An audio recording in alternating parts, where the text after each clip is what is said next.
This is just going to be a quick guide on how you can get through the Coral Tower in the best way possible.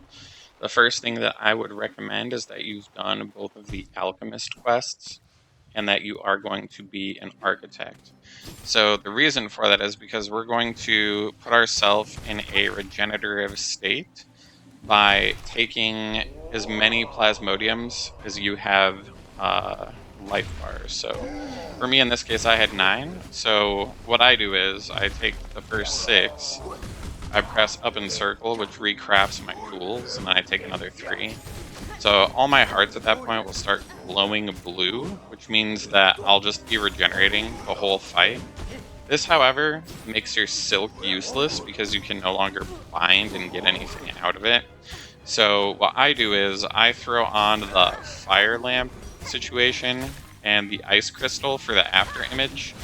And not only that, but because the floor will literally turn into spikes later in this run, I also put on the accessory that allows me to attack when I do a double jump or when I do a glide. So that way I can attack enemies in the air just by jumping, which helps in the end part of this situation. As for the tools that I have, I'm going to have the bomb, and I'm going to have the down spiral attack. The conch cutter, that's the down spiral attack, that one is going to be used for those big red guys. Whenever they're in a corner, the conch cutter will bounce off the wall and hit them multiple times, and because they're so fat, basically they're gonna get hit like 6 to 10 times just from one shell.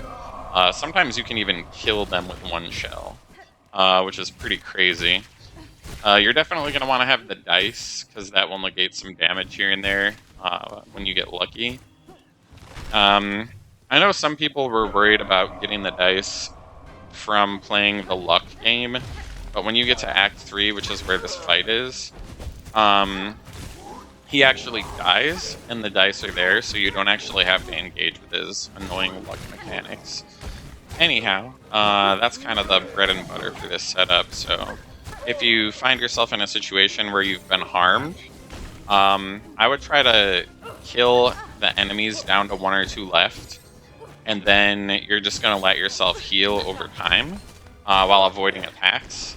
So that way you don't have to focus on anything from an attack perspective. The good thing is if you get hit, you leave an after image, and if the enemy walks into it, they take damage. And because you can't use Silk, all of that's just going to be automatic fire coming from you that seeks the enemies. So I found this to be the most effective way to get through this nightmare. As you can see, this is like a 9-minute video, so there's a lot of fights that happen.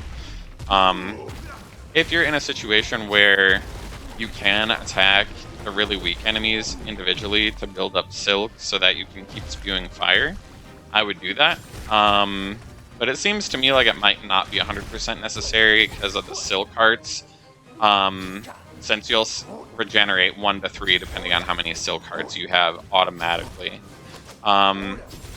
This plasmodium glitch, where it's not even a glitch, it's a game mechanic, where you can regenerate your health, it can only be done with the Architect, so you have to absolutely have that crest in order for this to work correctly.